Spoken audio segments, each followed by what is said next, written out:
ว้าโชนี่แหละเพิ่นว่าพี่น้องเนาะแข่งหยังก็แข่งได้แข่งบุญวาสนานี่แข่งกันบ่ได้เนาะพี่น้องเนาะคิดว่าเพิ่นสิเฮ็ดแบบทรงเฮือนน้องบุษบาหรือว่าเฮือนน้องไม้น้องทายบ่แม่นเนาะเพิ่นเฮ็ดแบบทรงบ้านน้องอาเจืองพี่น้องเอ้ยอันนี้เอางดงามเนาะ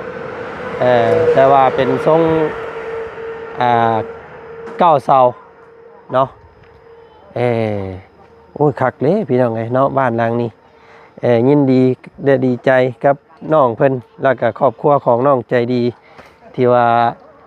มีผู้รับกองไว้เป็นนั่นจังเอาไปใส่ต้นแนวปลูกแนวหยังไงอ๋อสะอาดเนาะนี่เอากองไว้เป็นบอนเนี่ยเอาไปปลูกได้ปลูกเอาใส่แนวปลูกงามได้นี่นะทางนั้นให้แล้วพี่น้องเอ้ยเนาะแล้วบ่ฮู้หนังสือถามคนบ่ฮู้หนังสือมีแต่เบิ่งซื่อๆอันแล้วเจ้าบ่เป็นหนังสือบ่เว้าอีดีได้เว้าแท้สร้างเพิ่นเขียนใส่ห้องน้ำก็อ่านบ่เป็นบาทนี่แล้วกันเนาะห้องน้ำสาวลาน้องลาเนาะชื่อเจ้าเนาะเห็นบ่ชื่อล่าซื่ออันนี้เพิ่นเพิ่มให้น้องลาแล้วก็ยินดีต้อนรับเข้าบริการว่าซั่นโอ้เจ้าของบ้านเพิ่นลองเบิ่งอยู่คันแรกโอ้คักบ่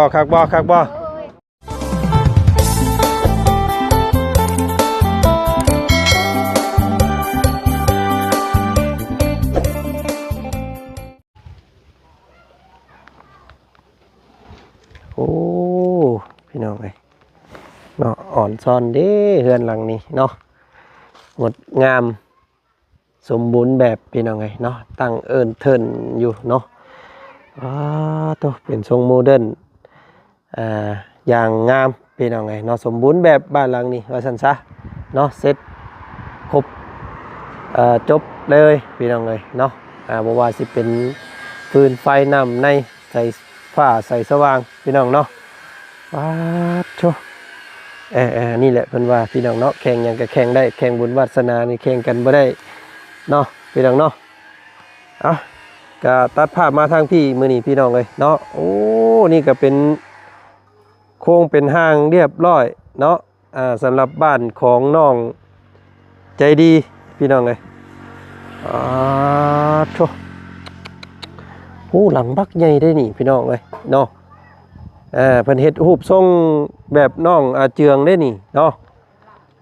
คิดว่าเพิ่นสิเฮ็ดแบบทรงเฮือนน้องบุษบาหรือว่าเฮือนน้องไม้น้องทายบ่แม่นเนาะเพิ่นเฮ็ดแบบทรงบ้านน้องอาเจืองพี่น้องเอ้ยอันนี้โอ้งดงามเนาะแต่ว่าเป็นทรงเก้าเสาเนาะโอ้ยคักเลยพี่น้องไงเนาะบ้านหลังนี้ยินดีดีใจกับน้องเพิ่นแล้วก็ครอบครัวของน้องใจดีที่ว่ามีผู้รับผู้ใหญ่เพิ่นเนาะ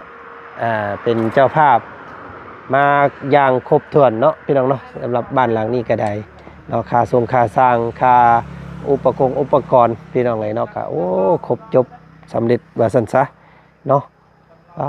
สีไม้ลายมือก็ถือว่าบ่ได้น้อยหน้ากันเลยสร้างแต่ละสร้างเนาะเฮ็ดแข่งกันอะไรพี่น้องเลยเนาะยังก่อเพิ่นเอิ้นเนื้อสร้างยังมีสร้างว่าซั่นซะเนาะโอ้ยเนาะสบายดีเอ้ยเป็นนี่ใดเนาะบ่ได้มาหาแต่ดนได้นี่พี่น้องเอ้ยบ่ได้ถ่ายทำเมน้องใจดีแต่ดนได้เนาะเฮ็ดคือเงียบสมอยสมีแท้มื้อนี้ได้รักษาเฮือนแบบใหม่แล้วไปคืนโอ้อันสร้างบ่ได้มาบ่มื้อนี้สร้างเพิ่นไปไส เพิ่นหยุดบ่โอ้วันหยังก่อมื้อนี้วันพฤหัสมื้อนี้เนาะโอ้ยปกติสร้างวันพฤหัสนี่เพิ่นบ่ได้หยุดนะแต่เก่าเนาะน่าสิเป็นวันอาทิตย์พุ่นแหละแต่เก่าหยุดเนาะอันนี้เพิ่นน่าจะค่าเวียกเนาะบ่ได้มาเบิดมื้อเลยเนาะมื้อนี้เนาะโอ้เงียบแซ่บพี่น้องสมาร์ตติ้งอยู่เห็นแต่แม่น้องมันใจดีเพิ่นกำลังอันนี้อยู่เนาะเก็บอันขี้พุ่นอยู่พี่น้องไง เบิดมื้อเลยน้องๆเพิ่นไปพักผ่อนบ่แหละเนาะเพิ่นบ่ได้เข้าโรงเรียนบ่ย่านมื้อนี้ย่านเข้าค่ะ เพิ่นยังหยุดเทอมอยู่เนาะเพิ่นยังปิดเทอมอยู่แม่นแหละเพราะว่าเพิ่นปิดเทอมใหญ่อีกวันจันทร์เพิ่นแล้วสิได้ลงอีกเนาะเอาพี่น้องเอ้ยโอ้แอนกินข้าวกินหยังนะบ่นี่กินแล้วมีอีสังมื้อนี้กินพวกนี้ทรงสิเป็นมีเหือมีแฮงแท้เนาะพี่น้องเนาะโอ้ทางนั้นก็สร้างเพิ่นกำลังอันเฮ็ดบันไดบ้านให้น้องอันว่าสีดอกแค่ทางนั้นเนาะโอ้งามเด้บาดนี้พี่น้องเอ้ยทางนั้นก็ได้มีลูกติ่งมีใบประตูเรียบร้อยเนาะ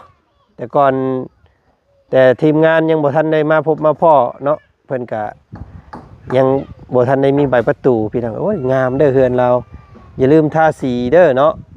ทาสีเข้าไปหันป๊าดโตเนาะลงเฮือนเราเด้อนี่พี่น้องเอ้ย เฮือนเอ้ยก็สิแล้วแหละเนาะโอ้งามเนาะเอ้ยเนาะคักหลายอันนี้เป็นทรงทันสมัยคิดว่าสิเฮ็ดคือเฮือนน้องไม้น้องทายบ่ได้แม่นเด้อพี่น้องเอ้ยเนาะเป็นคือบ้านน้องอาเจืองแต่ว่าเป็น2ห้องเนาะ2ห้องนอน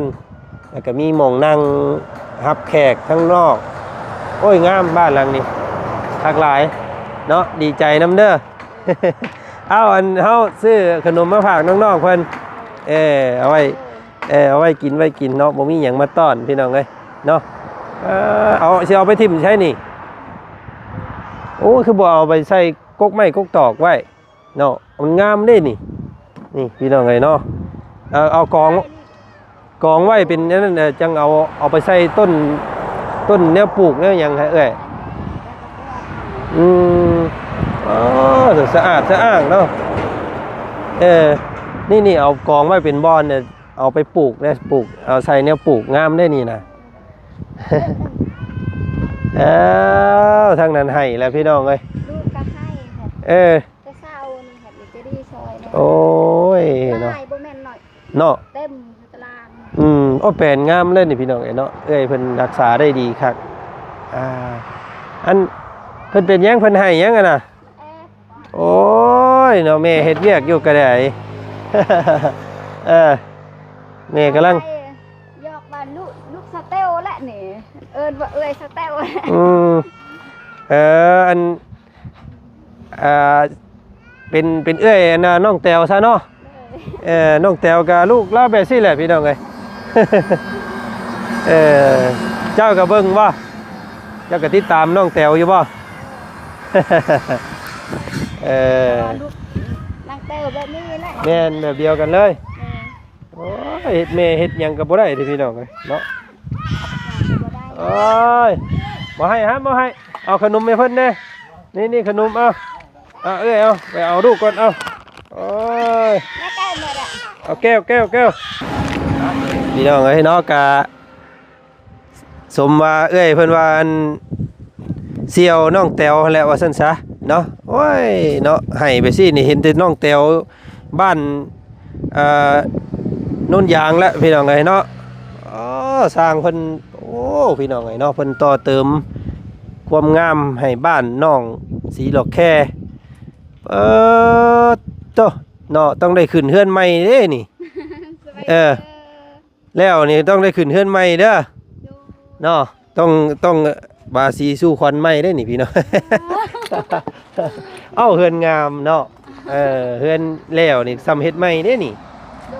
เนาะต้องได้กินไก่เด้นี่โย่ยังม มากินลาบไก่น้ำได้นี่พี่น้องกันเนาะเฮือนแล้วนี่นี่พี่น้องเนาะทางบันไดเพิ่นก็เฮ็ดให้ใหม่เนาะใส่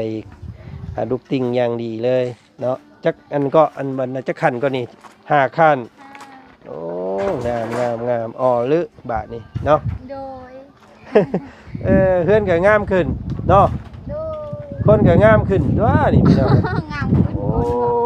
คือเก่าหันแล้ว ย่องก่อนพี่น้องเนาะเถื่อเพิ่นมีแนวให้กิน เนาะมีแต่ย่องหาย่องคนเอาเดี๋ยวนี้พี่น้องเอ้ยเนาะ Mắm chắc em à? เพิ่นเฮ็ดจักมื้อเลยนี่เนาะโอ้ แต่ต้ม โอ้ยสังเกตเบิ่งคักๆแล้ว Có mưa tạ đó, tay mưa có mưa hạt cái sao rồi nè. แม่นทางห้องน้ำมียังเด่น เนาะอ๋อแต่พูดเด้อเบิ่งพาไปเบิ่งนี่เจ้าของบ้านเนาะโอ้สอสีหลอกแค่นี่พี่น้องเอ้ยเนาะได้เฮือนงามเด้อโอ้แล้วแหละทั้งนี้ก็ไวดีนี่ โดยแล้ว โอ้โธ่เนาะใช้งานได้แล้วบ่นี่ โอ้ยยัง80กิโลหน่อยเดียว โอ้เพิ่นให้ใส่กะโหลนำ ใช่แล้ว เด้อโอ้ยเพิ่นยังบ่ทันได้ล้างเนาะ โดย เพิ่นยังบ่ทันได้ทำความสะอาดเด้อพี่น้องยังบ่อันนั้นปานใดอ๋อเพิ่นใส่กะโหลคักแน่ก็เป็นบ้านหลังแรกเลยนี่เนาะอยู่เขตนี้ยังบ่เคยมีไผเด้นี่ ใส่กะโหลอันห้องน้ำนี่มีเจ้าเด้นี่เนาะโชคดีโอ้ยดีใจนำเด้อ โดย เนาะจังพอแล้วจังงามขึ้นเนาะบ่ได้ย่องเลยอันนี้เว้าอีเด้เด้อ เนาะ บ่งามดอกคนคือเก่า สดใส เพิ่นนั่นเปลี่ยนแต่คนน่ะคือ เนาะ เก่า คนก็เปลี่ยนคือกันเนาะมีหยังอันนี้โอ้ผู้ใดเนาะมาเขียนใช่อันนี้เฮ้อ เขียน โอ้ห้องน้ำสาวลาอีหยังก็แม่นบ่สาวลาเนาะ แล้วบ่ฮู้หนังสือถามคนบ่ฮู้หนังสือมี เอ้า แต่เบิ่งซื่อๆอันแล้ว เอ้าเจ้าบ่เป็นหนังสือบ่ โดย เว้าอีดีได้ เว้าแท้ เอ้าบ่เป็นอีหลีนะ โดยบ่เป็น แบบอันนี้ก็บ่ได้เป็นบ่นี่อันนี้นี่ บ่เป็น เอ้ยเว้าตัวนะ เอ้า เอ้ย แท้ บ่ได้เข้าโรงเรียน โดย อืมแล้วการสาบานเนาะสร้างเพิ่นเขียนใส่ห้องน้ำก็อ่านบ่เป็นบาทนี่แล้วกันเนาะห้องน้ำสาวลาน้องลาเนาะชื่อเจ้าเนาะแม่นบ่ ชื่อล่า ชื่อลาซื่อ โดย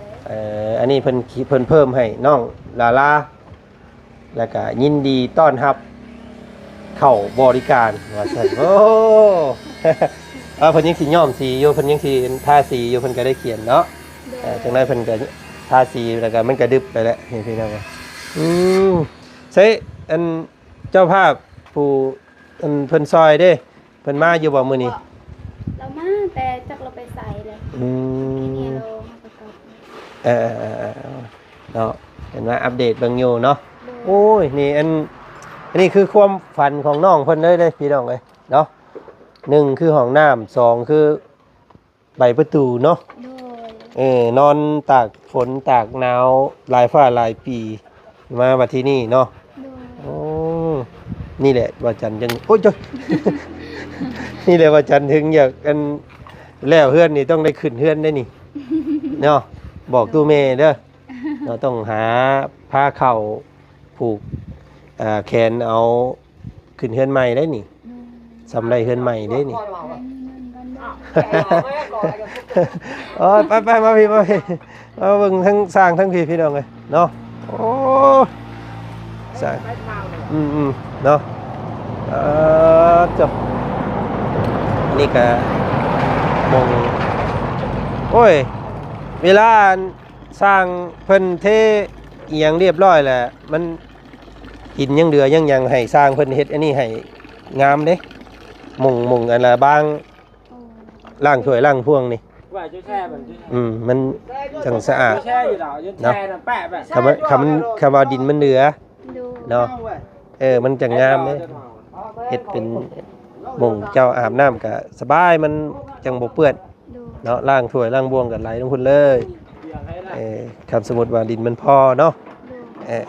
ดู ไปพี่น้องเลยดีใจน้ำน้องคนเด้นี่พี่น้องเนาะมีแต่คนได้เงินงามเนาะเขตทางนี้พี่น้องเลย1 2 3อ๋อโททางนั้นก็พอแล้ว เสาเสารูปทราบราบเลยน้องกองมีเนาะ โดย โอ้โหธรรมดาเด้อพี่น้องเอ้ยเนาะเกือบอันมารอบหน้านี่ยันเป็นในเมืองนะเทพนี่เนาะ อีหยังในเมือง ในเมืองคือมันเจริญ ดู เป็นในเมืองนี่นี่เพราะว่าไฟก็มี ดู เนาะเฮือนก็งาม ดู อืมเนาะดีใจเฮ้ยตัวแม่ไปใส่นี่ เราไปบางกะลุกไปสักยา เฮ้ยเป็นหยัง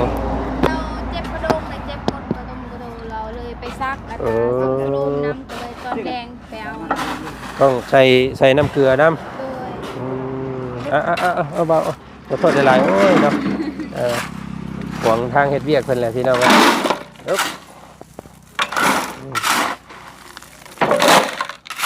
สามสร้างอีกอย่างทางนี้กันเนาะ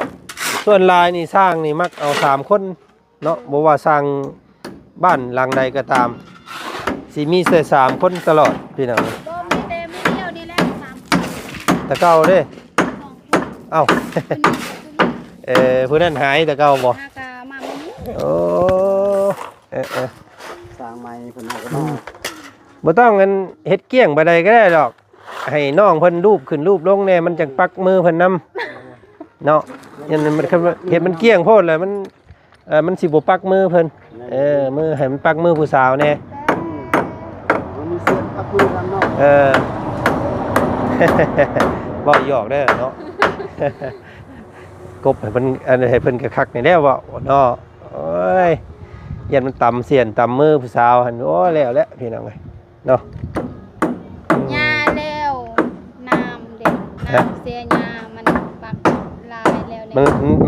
มันสิ้นเคยเลยเนาะ ดู มันเป็นปกติของน้องเพิ่นแหละเสียหญ้าเสียน้ำ เชื่อบัดนั้นผมละสิเลย โอ้น้องอันน่ะย่างขึ้นลงเบิ่งอยู่หั่นเนาะ พักนั่งเลยนั่งเลย เบิ่งอยู่ให้เจ้าของบ้านเพิ่นลองเบิ่งอยู่คันแรก น้อย โอ้ เดี๋ยวบ่ โอ้ ยานเด้อ ไปวัด คักบ่ โอ้ยครับ เนาะโตโอ้ยเนาะคักเลยงามเลยบาดนี้พี่น้องเอ้ยเนาะคนมาเยอะ เพิ่นสิให้เฮ็ดอันนั้นนำบ่แนวกั้งบันไดนำบ่ โดย ต้องมีนำแน่เนาะเพราะว่าอันนั้นเด้พี่น้องเพราะว่าย่านผลถึกบันไดแล้วเนาะ โดย โอ้เพิ่นเฮ็ดแนวกั้งอีกโอ้ยงามแท้อันนี้คักเข้าเป๊ะเลยอึ๊บ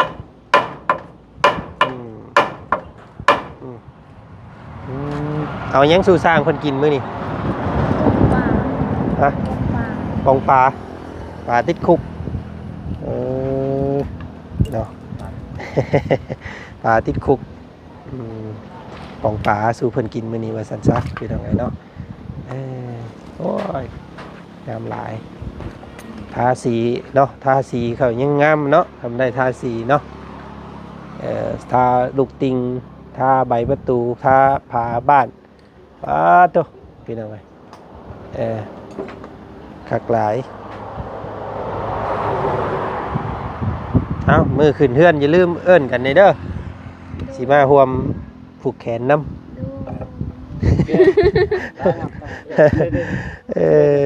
เนาะเอาบ่ได้มาเยี่ยมน้องเพิ่น 2-3 มื้อพี่น้องมาบัดที่นี่เนาะโอ้ความแตกต่างเนาะเมื่อก่อนบ่มีไม้พนงพนักนี่บ่มีเลยเนาะบันไดกับบันไดอันนี้เมื่อก่อนเนาะเที่ยวขึ้นเที่ยวลงบัดนี้โอ้ยงดงามขอบพระคุณทางผู้ใหญ่ใจดีที่สดสวยน้องเพิ่นเนาะให้มีมื้อนี้ได้โอ้ยเนาะปูนก่อนปูนก่อน เอาแวะมาเยี่ยมมาชมความงามสำนี้ก่อน ดู เนาะให้เบิ่งหลายเดี๋ยวผู้ชมเพิ่นสิเบื่อ ดู เนาะ มาน้อยๆแต่มานานๆเนาะ โดย ฮักก็คือการฮักน้อยๆแต่ขอให้ฮักนานๆมันจังบ่เบิดฮักหลายบาทเดียวแล้วเบิดเลยแล้วแหละสั่งกันบาทนี่ ก็หยอกน้องดาดาเพิ่นพี่น้องไงเนาะเอาโอเคมีแต่หาน้ำหาท่าสู้สร้างเพิ่นกินเด้อเสยเด้อทางอ้ายไปทางอื่นต่อก่อนเนาะพ่อกันใหม่อีกมื้อหน้าสบายดี สบายดีเด้อ เนาะ ทางบนไฟเด้อ เออ มาจากการรถปลอดภัยเด้อ โอ้ดีใจพี่น้องไงเนาะน้องเพิ่นก็ยิ้มเป็นเอ้ยเนาะคักบาดนี้เฮือนเนาะสมบูรณ์เลยงามหลายแดบล้ำเพิ่นเอิ้นเนาะภาษาเวียดภาษาเวียดว่าแดบล้ำภาษาทางน้องเพิ่นเอิ้นออลึเนาะภาษาไทยเพิ่นเอิ้นสวยมากๆภาษาจีนเดี๋ยวคิดก่อนนิดนึงภาษาจีนเขาเอิ้นว่าเขออายเขออายเขออายแบบน่ารักแบบงามเขออายนี่ห่าวมาเอ้ยโมบอกไปแล้วบ้า โอ้ยพี่น้องไงเนาะเขออายเนาะออลึบ้านหลังนี้ก็งามนี่ก็พี่น้องเลยเนาะใกล้สิแล้วหลังบักใหญ่อันนี้พี่น้องเลยโอ้ขออนุญาตขึ้นได้บ่อันนี้เอ้ยขึ้นได้เนาะโอ้บันไดเรามี2 4 6 7ขั้นเด้อพี่น้องเด้อเนาะขึ้นมาเบิ่งก่อนครั้งแรกได้นี่พี่น้องเลยบ่เคยได้ขึ้นมาจักเทื่อโอ้เนาะใหญ่เด้อพี่น้องเนาะตึงอยู่คาดว่าตัวนี้สิเป็นห้องหนึ่งตัวนี้ก็สิเป็นห้องหนึ่งแล้วก็แถวนี้ก็เป็นโล่งเนาะโอ้ยงามบ้านหลังนี้ถือว่าออกแบบได้เข้ากันคักพี่น้องเนาะแบบบ้านของน้องอาเจืองแต่ว่าหลังใหญ่เนาะโอ้งามเนาะงามหลายเป็นบุญวาสนาพี่น้องเลยเนาะนี่แหละเพิ่นว่าบุญเก่าเข้าหลังถ้าเฮาบ่มีบุญนี่ก็มันก็บ่สามารถมีเนาะอันนี้เป็นบุญเป็นนั่นเด้อพี่น้องเอ้ยเนาะบ่แม่นว่าพุกได้นี่ได้เนาะจ้องเป็นคนที่ว่าสร้างบุญสร้างส่วนไว้แต่ศาสตร์ปางก่อนพุ่นแหละเนาะศาสตร์นี้จึงได้มีคนมาช่วยเนาะเอ้าเศร้าแล้วบ่ลูกนอนแล้ว นอน เอ้ยให้อยากนอนเนาะ ลูกชายเมื่อแหกเสี่ยวครับอันน้องอันนั้นเด้อ เขาว่าไล่เพิ่นฮู้ดีอยู่เด้อสาวยังสแตลเนาะลูกชายซ้ำนี่คือกันลูกเราก็ได้กำลังดื้อคือกันผู้ชายนี่อยากเลี้ยงยากแน่น้อยนึงเนาะเพราะว่าผู้ชายนี่เพิ่นแบบว่าโดยรวมแล้วเพิ่นแบบว่าอยากลื้อน้อยนึงเนาะผู้ชายเนาะน้องใจดีแต่เพิ่นยังน้อยเลี้ยงง่ายอยู่บ่ กันแหละ แอบคือกันโอ้เป็นบุญของเจ้าเท่านั้นแหละสันเนาะ กันจะดี อันเรื่องอันนี้ได้สะอันเอื้อยเคยเห็นแต่ในคลิปโมยังบ่เคยถามด้วยตัวเองจักเทื่อเนาะอันเรื่องพอน้องเพิ่นนี่นะได้หย่ากันครั้งนี้บ่ เลยยา โอ้แล้วเป็นครั้งที่เท่าไหร่แล้วอันหย่ากันจักเทื่อเลยเคยหย่ากันแบบนี้นี่ ทำเทนึงได้แล้ว อ๋อที่ว่าตัดหย่าขาดกันครั้งนี้นี่เนาะ เลยเราสิมาหากับซ่องเทือ แบบเรามาง้อมาตามมันบ่ เลย อ๋อย าแล้วแบบว่าอาน้องเขายาแล้วแบบว่า เรามาคืนกลับคืน แต่ว่าทั้งอันนี้อันกะโมเมนต์ว่าสั้นว่าซี่เด้อเนาะแต่มันก็สุดแล้วแต่อยู่สุดเจ้าดอกเนาะสุดแล้วแต่ทางเจ้าคิดเอาเองนั่นแหละเนาะว่าแนวใดมันสมควรแนวใดมันบ่สมควรเนาะถ้าคิดว่าเพิ่นมีความดีอยู่เฮาก็ให้โอกาสเนาะถ้าว่าเพิ่นมัน เฮาไล่เฮาคิดเบิ่งแล้วว่าเพิ่นบ่ดีก็ปล่อยเพิ่นไปเนาะ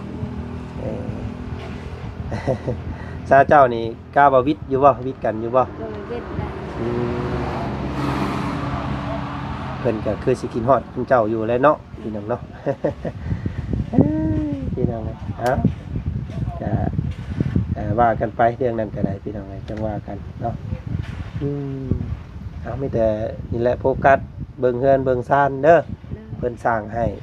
อันงดงามแล้วก็โอ้ยเราเบิ่งดูแลดีอยู่แล้วพี่น้องทางเอื้อยเพิ่นนี่เนาะปัดกวาดเกลี้ยงกวอยเนาะให้สมกับผู้ใหญ่เพิ่นเฮ็ดให้เด้อเนาะรักษาบ่ให้มันครับมันเพให้มันใหม่ไปหน้าเด้อเนาะเบิ่งแยงเอาพี่น้องเอ้ย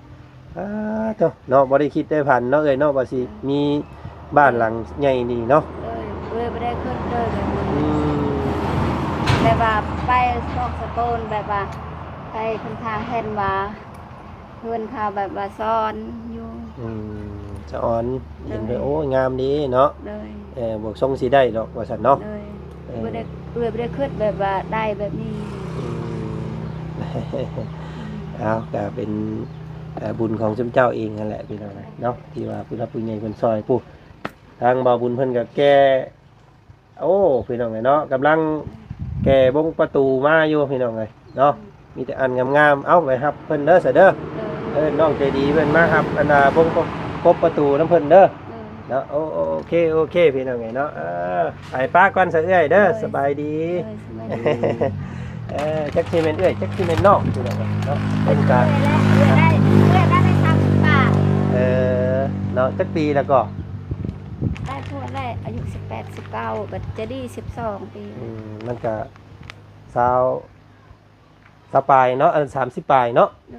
ประมาณ30ปลาย19ปีเอาใจดีมา12 19 30ปลายแล้ว30เนาะเอาโอเค พี่น้องเนาะมายินดีดีใจน้ำทางประจันกับมื้อนี้ทางประจันขอตัวทางอื่นต่อก็พอกันใหม่เนาะสำหรับหมู่บ้านนี้ทางประจันขอนำเสนอคลิปนี้เพียงเท่านี้ก่อนพบกันอีกคลิปหน้าเด้อสบายดี